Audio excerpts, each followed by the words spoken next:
அரி பெயரை சொன்னால் இவனை அரை பொழுதிலே கொன்று விடுங்கள். அரை பொழுதிலே கொன்று விடுங்கள். வீரர்கள் எல்லாம் பிரகலாதனை காலையும் கையையும் குண்டு கட்டா கட்டி உச்சி மலைக்கு கொண்டு வராங்க. சரி. ஏ தம்பி பிரகலாதா, என்னய்யா நீ ரொம்ப சின்ன பையப்பா, உன்னை பார்க்க எங்களுக்கு பாவமா தெரியுது. ஆமா, இந்த ஒருவேளையாவது உங்க அப்பா இரணியின் பேரை சொல்லுவோன்னு நாங்க விட்டுறதோம்னாங்க. எனக்கு கடவுள் அரிதான் ஐயா. என் உயிரே போனாலும் சரி எங்க அப்பா இரணியின் பேரை சொல்ல மாட்டேன். சரி. வீரர்கள் எல்லாம் பிரகலாதனை உச்சி மலையில இருந்து கீழே தூக்கி போட்டாங்க. போடும்போது மலையிலே இருந்து உருண்டு வரக்கூடிய குழந்தை பிரகலாதன் சொல்லுகின்றார். என்னமா சொல்லுகின்றார்? அகிலாண்ட கோடி பிரம்மாண்ட நாயக அநாத ரட்சக ஆபத்துக்கு வந்தவாடி அவருக்கு நியவான் பர்கன்பா. ஆமா, ஆதி மூலமே என்று வருகிறான் குழந்தை பிரகலாதன். சரி. கீழே எப்படி சொல்லிட்டு வாரான்? ஆமா, ஆதி மூலமே, ஆதி மூலமே எம்பெருமானே என்று சொல்லிக் கொண்டு வருகிறான். கீழே யார் நிக்கிறா? ஏ பூமாதேவி நிற்கின்றாள். பூமாதேவி மேல பார்த்தாக என்ன ஏதோ ஒரு குழந்தை கண்ணாச்சி நாராயணமூர்த்தியினுடைய நாமத்தை சொல்லிக் கொண்டு வருகிறானே. ஏ மாய கண்ணனோட பேரை சொல்லிக் கொண்டு வருகிறானே என்று மலையிலே இருந்து உருண்டு வரக்கூடிய குழந்தை பிரகலாதன் கரத்தால் ஏந்தி அவனை கரத்தால் ஏந்தி எல்லோ பூமியில விட்டாளையா. பூமாதேவி ஆன வேணும் பார்த்திட்டானே பிரகலாதே பரமோக கண்ணாலே. பூமாதேவியானவள் பிரகலாதனை கரத்தால் எந்தி பூ போல பூமியில இறக்கி விட்டாள் பூமாதேவி. சரி. வீரர்கள் எல்லாம் வீட்டுக்கு வரும் முன்னாலும் பிரகலாதன் வந்துட்டான். ஆமா, அப்பா வணக்கம் இரணியமன்னா நான் வந்துட்டே பாத்தீங்களா? சரி. மகனை பிரகலாதா, என்னப்பா? அதாவது நீ என் பெயரை சொல்லி இருப்பாய், உன்னை வீரர்கள் எல்லாம் விட்டு விட்டார்கள், உண்மைதானே? அப்படியெல்லாம் இல்லையப்பா. அப்பா உங்க பேரை சொல்லி இருப்பேனே, ஆனால் அப்பதே இறந்து போயிருப்பேன். ஆமா, மாண்டு மடிந்து மண்ணோடு சாய்ந்திருப்பேன். இந்த பிரகலாதன் ஆமா, அறிவகரை சொன்னேன், அரி என்னை காப்பாற்றினார். சரி. ஏய் மகனே பிரகலாதா, ஏய் மகனே பிரகலாதா, அரி அரி என்ற அரியனுடைய நாமத்தை உச்சரிக்கிறாயே. சரி. அப்படி உன்னுடைய அரி எங்கே இருக்கிறான் என்று இரணியன் கேட்கிறான். ஆமா, என்னுடைய கடவுள் எங்கும் இருக்கிறான், ஏகமாக இருக்கிறான். தூணிலும் இருக்கிறான், துரும்பிலும் இருக்கிறான். சரி, தூணிலும் இருக்கிறான், துரும்பிலும் இருக்கிறான். பார்த்தார் இரணிய மன்னன். என்னமா செய்தார்? துரும்புல கடவுள் எப்படி இருக்க முடியும்? ஆமா, துரும்புல கடவுள் இருக்கிறது பொய்யாக இருக்கலாம். சரி. தூணிலே கடவுள் இருக்கிறாரா இல்லையா என்பதை பார்க்க வேண்டும். ஆமா, சோதித்து பார்க்க வேண்டும் என்று கையில வைத்திருந்த தண்டாயுதத்தை தூக்கி கொண்டு தூணில ஓய்ந்து ஒரு அடி கொடுத்தார் இரணிய மன்னன். தூணானது இரண்டாகவே வெடித்து, சரி, தூணிலிருந்து ரத்தம் ஆறாகவே போய் கொண்டிருக்கிறது. ஆமா, எப்படி போகுது? ரத்தம் ஆறாக போய் கொண்டிருக்கிறது. திரண்டு விழுந்த ரத்தத்திலேயும் பெருமாள் நரசிங்க வடிவம் கொண்டார். சரி. அடே இரணியா, ஏய் இரணியா, என்னை கொல்ல வேண்டும் என்று சொல்லி நினைத்தாயா கொற்றவனை இரணிய மன்னா? சரி. என்னை நீ கொல்ல முடியாதடா. முடியாதடா, முடியாது. வாடா என்னோட சண்டைக்கு, வாடா சண்டைக்கு என்று இரணியனையும் பெருமாளை எப்படி கையாலேயே சண்டை செய்கிறார்கள் பாருங்க. எப்படி எப்படி அம்மா? அவனகி வண்ணடிக்க இவனைய வண்ணடிக்க அவனைய வண்ணடிக்க இவனைய வண்ணடிக்க அந்தரங்கள் வெண்ணும் மண்ணா நல்ல போரி பறக்க அந்தரங்கள் வெண்ணும் பண்ணும் ஆதாரங்கள் பொறி பறக்க ஒருவன் ஓடிய வெட்ட ஒருவன் கோடிய தண்ட ஒருவன் கோடிய வெட்ட ஒருவன் கோடிய தண்ட போலி போர் போரிந்தாதே போலி இருவரும் போர் போரிந்தார் போல் இருவரும் போர் போரிந்தார். ஆடு மாடுகள் போல அவனையுவனும் சண்டை செய்தார். ஆடு மாடு அவனை போலே அவனும் இவனும் சண்டை செய்தார். கருமான கைகள் போலே ஒரு தலைகள் எல்லாம் கருமான கைகள் போலே ஒரு மனம் தடையறுத்தார். காளிகள் கூடி வந்து களம் போலி அத்திடவே காளிகள் ஓடி வந்து களம் போய் ஆந்திடவே அந்தேர காளி அவள் வந்து போலி அத்திடவே அந்தேர காளி அவள் வந்து போய் ஏந்திடவே. இரணியா, காலையில 6 மணிக்கு பிடிச்ச சண்டை, சரி, மாலையில 4 மணி வர போடுறாங்க. இரணியனையும் பெருமாள். ஆமா, இரணிய சாக மாட்டான். சரி. ஏன் சாக மாட்டான்? எதற்காகமா? இவன் வெட்டுனாலும் சாக மாட்டான், குத்துனாலும் சாக மாட்டான். ஆமாம்மா, இரணியன் காட்டுலையும் சாக மாட்டான், வீட்டுலையும் சாக மாட்டான். சரி. ராத்திரிக்கும் சாக மாட்டான். இரணியன் பகலையிலையும் சாக மாட்டான். ஆமா, இரணியன் சாக வேண்டுமானால் ஒரே வழிதான் இருக்கிறது. என்ன வழியமா இருக்கிறது? மேற்கே மலைக்குள்ள சூரியன் மறைந்து மறையாமலும் இருக்க வேண்டும். ஆமா, சாயந்தரம் ஒரு 6 மணி 6:30 மணிக்கு. சரி. அப்போது இரணின் வீட்டுக்குள் ஒரு கால் வெளியே ஒரு கால் வைத்து நிற்க வேண்டும். ஆமா, அப்போ ஓடி போய் அவனுடைய குரல் வழியை பிடித்தால் இரணியன் இறந்து போய் விடுவான். சரி. அதை போல சூரியன் மலைக்குள்ளே மறைந்து மறையாமலும் இருக்கிறார். இருக்கும்போது இரணியன் வீட்டுக்குள்ளே ஒரு கால் வெளியே ஒரு கால் வைத்து நிற்கிறார். சரி, என் பெருமாள் தன்னுடைய கூரிய நகத்தால் இரணியனுடைய மார்பை கூற்றி கிழித்தார். சரி, அவனுடைய குடலை புடுங்கி கழுத்தல மாலையாகவே போட்டார் பெருமாள். சரி, இரணியனை கொன்று ஆமா அவனுடைய குடலை பிடுங்கி கழுத்தல மாலையாகவே போட்டார். சரி, இரணியனை கொன்றார் பெருமாள். ஆமா அப்ப என் பெருமாளுடைய நகத்துக்குள்ளே சரி இரணியனுடைய ரத்தம் ஒரு துளி ரத்தம் இருக்கிறது. சரி, இரணியனை கொன்றார் அல்லவா? ஆமா இரணியனுடைய ரத்தம் ஒரு துளி ரத்தம் பெருமாளுடைய நகத்துக்குள்ள இருக்கிறது. இருக்கும்போது அந்த ரத்தத்தை அப்படியே சுவரிலே சுண்டினார் பெருமாள். சரி, அதுல போறான் பாருங்க, நெழு நெழு நெழுன்னு ஓராகிற இரணியம் போறான். ஆமா ஒரு சொட்டு ரத்தத்துல ஓராகிற இரணியை எப்படி பரப்பான்னு நீங்க கேட்கலாம். சரி, இரணியங்கிறது யாரு? மூட்டை பூச்சி. ஆமா அதுவும் அந்த காலத்துல ஆட்சி செய்திருக்குது பாருங்க. சரி, பகவானே என்ன உன்னாம இருக்கிற வரைக்கும் எங்கள் நாம அழியக்கூடாது. அழியக்கூடாது ஐயோ, அழியக்கூடாது. எங்களை ஒரு கரையில அழிச்சாலும் ஒரு கரையில பிறவி செய்ய வேண்டும். ஆமா ஒரு கரையில எங்களை அழித்தாலும் சரி, ஒரு கரையில எங்களை பிறவி செய்ய வேண்டும். ஆமா இரணியங்கிறது யாரு? மூட்டை பூச்சி. மூட்டை பூச்சி. சரி, அதுதான் உலகத்துல அழியாத வரத்தை வாங்கி இருக்கிறது. ஆமா ஏ பாப்பா, சத்தம் போட்டு முடிச்சிட்டீங்களாமா?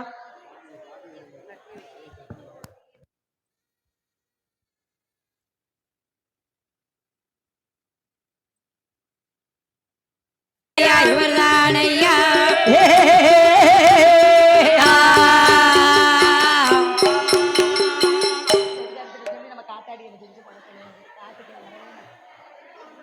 அதைத்தான் பெருமாளை சொல்வார்கள். என்னமா சொல்வார்கள்?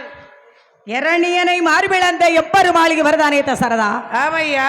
முன்ன ஒரு காலத்தில் சரி, இரணியனை கொன்ற எப்பெருமாளி வருதானே? ஆமாமா. என் பிள்ளை ராமன், என் பிள்ளை ராமன் என்று நெஞ்சிலே அடித்தாயே தசரதா. சரி, இந்த ராமன் என்ன உன்னுடைய பிள்ளையா? சரி ஐயா சுவாமித்திர மகாமுனிவரே, என்ன ஐயா நீங்களும் வந்து என்கிட்ட ஒரு கதையை சொல்லிட்டீங்க. ஆமா, இன்னொரு கதையை சொல்றேன், கேளு தசரதா, கேளு. தாராளமாக சொல்லுங்கள் ஐயா. சொல்லுங்கள் விஸ்வாமித்திர மகாமுனிவரை, இனிமே என்ன சொல்ல போறீங்கன்னார் தசரதர். சரி, அதைத்தான் நான் சொல்ல போறேன். ஆமா முன்ன ஒரு காலத்தில் அந்த ஆதி வள்ளி கைலையே அரணுடைய இடமதிலையே எங்கள் அம்மையுமை பார்வதியோ ஏ அப்ப நானே ஈஸ்வரரோ 30 கோடி தேவர்களோ ஏ தேவர்களோ அசுரர்களோ ஏ நான் மோகானோ ருத்திரனோ ஏ இந்திரனோ சந்திரனோ அகஸ்தியரோ புலஸ்தியரோ அவர்கள் அமர்ந்திருக்கும் வேளையிலே கேளு தசரதா, கேளு. சொல்லுங்க ஐயா. முன்ன ஒரு காலத்தில் சரி,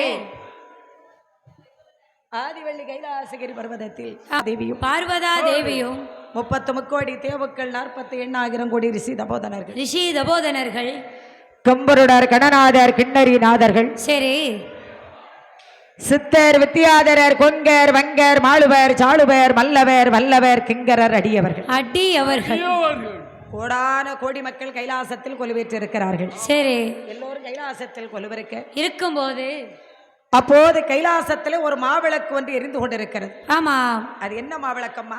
என்னம்மா மாவிளக்கு?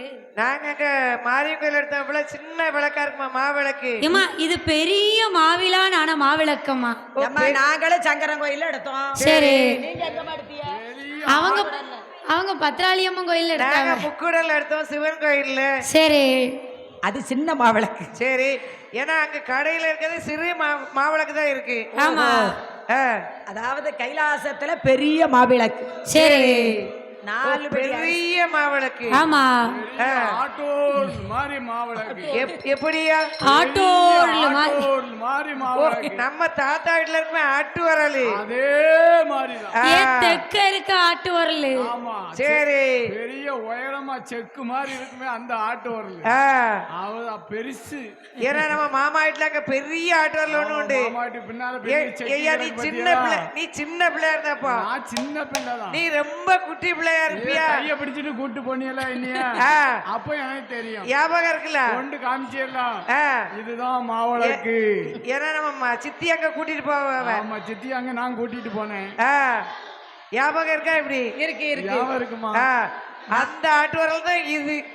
ஏ பாப்பா ஏக்கா, கொஞ்சம் அமைதியா இருங்க. பழக்க விடுற பிள்ளைகள் கொஞ்சம் கோட்டைக்கு வெளியே தாய்மார்களே, பெரியவர்களே கொஞ்சம் அமைதியா இருங்க. ஏன் அம்மா பட்ட காவியம். ஆமாமா. ராம காவியம் என்பது சரி, இன்னைக்கு உலகத்துல எக்கச்சக்கமான வில்லு இருக்கு. ஆமாமா. எப்படி இருக்கு? எப்படி அம்மா இருக்கிறது? எக்கச்சக்கமான வில்லு இருக்கு. சரி. எக்கச்சக்கமான ஆளு. ஆமா. அந்த எக்கதனமா இப்படி ஆக்கி விட்டுட்டு சரி, அது எப்படி நினைக்கணும்? அதெல்லாம் பெரிய கதை. என்னம்மா கதை? ஒரு 36 ரீல் இருக்குமா? ஏமா 24 ரீல். சரி. ஒரு ஊருக்கு 10 வில்லு 15 வில்லு. சரி. ஒவ்வொரு மாவட்டத்திலும் 1500 வில்லு இருக்கு. ஆமாமா. இருந்திட்ட போதிலும் சரி, இன்றைக்கு ராம காவியத்தை பாடுவதற்கு வில்லு கிடையாது. கிடையாதமா? கிடையாது. ராம காவியத்தை பாடுவதற்கு சரி, வில்லு கிடையாது. ஏதோ ராமாயணத்தை படிச்சோம், தலையும் இல்லாம வாலும் இல்லாம படிச்சுட்டு போயிருவாங்க. சரி. ராமாயணத்துல குருபத்திரம் கதை இருக்காது, மாவல்லி கதை, இந்த இரணியும் கதையெல்லாம் சொல்லாம போய் சீதையா கல்யாணம் முடிச்சு அப்பதே ஊருக்கு போயிருவாங்க. சரி. எப்படி வந்தாங்களோ அதே மாதிரி போயிருவாங்க. அவங்களும் ஊருக்கு போயிருவாங்க, வில்லிசை கலைஞர்களும் ஊருக்கு போயிருவாங்க. நம்ம வில்லிசை எப்படி அல்ல. ஆமா. ராம காவியம் என்பது பாட பாட தேனாக தவட்டக்கூடிய காவியம் ராமகாவியம். சரி. ராமாயணத்தை கேட்டவர்களுக்கு, அதை பூசித்தவர்களுக்கு, அதை வாசித்தவர்களுக்கு ஆமா நீடிய ஆயுள், நிறைந்த செல்வம், நன்மக்கள் பேரும் ஒன்று கிடைக்கும். சரி. அதனால தான் அந்த காலத்துல கோயில்களை கட்டி வைத்து ஆமா நம்மை போல் புலவர்களை பாட ராமாயணத்தை பாட வைத்து மக்களை கேட்க வச்சிருக்கிறாங்க. சரி. இன்னைக்கு ராமாயணத்தை பாட வேண்டுமானால் சிவகாமிபுரம் ராஜலட்சுமி ஆகிய வில்லிசை, எங்கள் வில்லிசை சிறப்பாக பாடுவோம். சரி. நம்ம வில்லிசை சிறப்பாக பாடுவார்கள். ஒவ்வொரு ஊர்களிலேயும் அந்த காலத்துல 10 நாள் 15 நாள் அப்பா காலத்துல பாடுனாங்க. சரி. இப்ப நம்ம 4 நாள் 5 நாள் அவ்வளவுதானே கொடை வைக்கிறாங்க. ஆமா. 4 நாள் 5 நாள் பாடிக்கிட்டு இருக்கிறோம். சரி. அத மாதிரி ராம காவியம் அப்பேற்பட்ட காவியம், சிறப்பான காவியம். பாட பாட சுவையாக இருக்கும், கேட்க கேட்க இனிமையாக இருக்கும். ஆமா. அப்பேற்பட்ட ராம காவியத்தை உங்கள் மத்தியிலே பாடிக்கொண்டிருக்கிறோம். சரி. காலையில கேட்பாங்க, என்னம்மா எக்கா கோயிலுக்கு போனீங்களா? சரி. அம்மா போனேன். எந்த ஒரு வில்லு பாட்டுக்காரங்க வந்தாங்க? எந்த ஒரு சிவகாமிபுரம் ராஜலட்சுமி வில்லு பாப்பா, பாப்பா தங்கச்சி சின்ன பாப்பா வில்லு வந்துச்சு. சரி. அப்படியா? என்ன கதை பாடுனாங்க? பெரிய பாப்பா சின்ன பாப்பா வில்லு, அது ராமாயணம் பாடுனாங்க. சரி. எப்படி பாடுனாங்க? சிறப்பாக பாடினார்கள் அப்படிங்கறத சொல்லணும். சரி. இது சொல்றதை விட்டுட்டு நாங்க போனோம். ஆமா. அவங்க பாடி ஏதோ படிச்சான், வில்லு வந்தது. சரி. அது ஒரு கரை படிச்சது, நாங்க ஒரு கரை போட்டோ எடுத்தோம், வீட்டை பார்த்து வந்துட்டோம் அப்படின்னு சொல்லக்கூடாது. சரி. ராம காவியத்தை நாங்கள் இப்போது உங்கள் மத்தியிலே பாடிக்கொண்டிருக்கிறோம். சரி. சீதா கல்யாணத்தை நாங்க சிறப்பா முடிக்க இருக்கிறோம். ஆமா. அதனால கொஞ்சம் அமைதி காத்து கொடுத்தீங்கன்னா பாடக்கூடிய எங்களுக்கு ரொம்ப நல்லா இருக்கும். நாங்களும் தொடர் நிகழ்ச்சியாக வில்லிசை பாடிக்கொண்டு வருகிறோம். சரி. ஏன்னா நேற்று முந்தின நாளும் நாங்கள் நாசேரத்து பக்கம் சொர்ணபுதை என்ற ஊர்ல நிகழ்ச்சியை நடத்திவிட்டு, சரி, அதற்கு முந்தின 3 நாள் மணல் விளை, ஆமா, அதிலே 3 நாள் பெரும்பத்து, நாங்குநேரி பெரும்பத்து. சரி. இன்றைக்கு இங்கே நிகழ்ச்சியை முடித்துவிட்டு நாளைக்கு ராயகிரி போகிறோம். ஆமா. நாளைக்கு ராயகிரியை முடித்துவிட்டு நாளை கழிச்சு ஆனைக்குளத்துக்கு வருகிறோம். ஆமா, தாராளமாக நீங்களும் பார்க்க வாருங்கள். நாங்களும் தொடர் நிகழ்ச்சியாக பாடிக்கொண்டு வருகிறோம். சரி. அதனால கொஞ்சம் அமைதி காத்து கொடுங்க. ஆமா. சீதா கல்யாணத்தை சிறப்பா முடிக்கணும். சரி. பேசி முடிச்சிட்டீங்களாமா? வாய் வலிக்கறியா, தலையாட்டுதிய. அப்போ அதுபோல சரி, ஹரிராம சந்திரபூபதி சொல்லுகின்றார். என்னமா சொல்லுகின்றார்? விஸ்வாமித்திர மகாமுனிவர் சொல்லுகிறார், தசரதா, என்ன கைலாசத்துல மாவிளக்கு எரிந்து கொண்டிருக்கிறது. சரி. இந்த மாவை திருட வேண்டும் என்று ஒரு எலி ஒண்ணு கைலாசத்துல அப்பதே அங்கிட்டு இங்கிட்டு ஓடி ஆடி திரிகிறது. ஆமா. என்ன செய்து? ஒரு எலி ஒன்று அங்கிட்டு இங்கிட்டு ஓடி ஆடி திரிகிறது. வந்து மாவை ஒரு கரையிலே கடித்து சாப்பிட்டது. சரி. மறு கரையில மாவை கடிக்கும் போது திரியானது எண்ணெய்க்குள்ளே விழுந்து, சரி, கைலாசத்தில் குபீர் என்று பிரகாசமாகவே வெளிச்சம் கொடுத்தது. ஆமா. இதை எரிந்த பார்வதி சொல்றா, பகவானே, என்னம்மா? எங்கள் ஆண்டவனே பகவானே, அரண்மாரே சிவனாரே, அடியாளோட வார்த்தைகளோ என்று சொல்லி பார்வையதியா அவ எடுத்துரைக்கும் வேளையிலே பரம்பொருளை ஆண்டவராகிய சிவபெருமானே சிவபெருமானே. என்னம்மா பார்வதியினர் ஆமா நம்ம 2 பேரும் கைலாசத்துல இருக்கும்போது சரி இப்ப கொஞ்சம் இந்த மைக்கு கொஞ்சம் வால்யூம் ஏத்தி வைங்க. செட்டுக்காரன் என்னங்க மலைக்குள்ள போயிட்டாரோ. போது இப்ப சிறிது நேரத்துக்கு முன்னால இந்த மாவிளக்கு ரொம்ப கம்மி அரிச்சுக்கிட்டு இருந்துச்சு. சரி இப்ப இதுல ஒரு எலி ஒண்ணு வந்துச்சு பாத்தீங்களா? நான் பார்க்கவில்லையே பார்வதி. அந்த எலி வந்து விளக்க தூண்டி வச்சுட்டு போத்தி பாத்தீங்களா? ஏ பார்வதி, அதை தூண்ட வந்த எலி அல்ல. அங்க போயிட்டு என்ன போகுது உலகத்துல 6 அறிவு படைத்த மனுஷங்கள் நாம. சரி மிருகத்தை விட ஒரு அறிவு மனுஷனுக்கு நமக்கு கொடுத்தான். என்ன அறிவு கொடுத்தான்? பகுத்தறிவு கொடுத்தாள். பகுத்தறிவுன்னா சொந்தம் என்ன? சரி அண்ணன் நான் யாரு, தங்கச்சி நான் யாரு, அக்கா தங்கச்சி அண்ணன் தம்பி மனைவி அத்தை மாமா சித்தி சித்தப்பான்னா ஒவ்வொருத்தருக்கும் ஒவ்வொரு பாசங்கள் இருக்கிறது. சரி அதுக்கு தான் பகுத்தறிவு. ஆமா அதுக்கு தான் கூடுதல் ஒரு அறிவு மனுஷனுக்கு கொடுத்தான். ஓ அதற்காகத்தானா? ஆமா சரி. அப்போ இந்த 5 அறிவு படைத்த மிருகமாகிய எலிக்கு எவ்வளவு அறிவு இருக்கு பாத்தீங்களா? பார்வதி, அது விளக்கை தூண்ட வந்த எலி அல்ல. சரி மாவை திருட வந்த எலி பார்வதி. நான் நம்பவே மாட்டேன். சரி இது விளக்க தூண்ட வந்த எலிதான் பார்வதி. ஆமா சரி பெண்ணே பார்வதி, என்ன என்னமா செய்யணுங்கிறேன்? சரி நாதா அதை கூப்பிட்டு ஒரு வரத்தை கொடுங்க. அந்த எலிக்கு ஒரு வரத்தை கொடுங்கள் நாதா. அப்போது பகவான் சொல்லுகின்றார். என்னமா சொல்லுகின்றார்? எப்பா வாரையப்பா மாவல்லியே, ஏ வார்த்தை வந்து சொல்ல கேளா, பிறகு என்ன வர வேண்டும் ஐயா, ஏற்றதோரு மாவல்லியே. அடே எலியே, என்னையா உனக்கு என்ன வர வேணும் என்று பூஜை ஆகும் போது சாமிக்கு படிப்பு. அப்போது என்ன வர வேணும் என்று பகவான் கேட்க சரி ஆண்டவராகிய சிவபெருமான் சொல்லுகிறார். ஐயா வேலை நல்ல வேலை ஐயா, ஏ விளையாட இரு சமயம்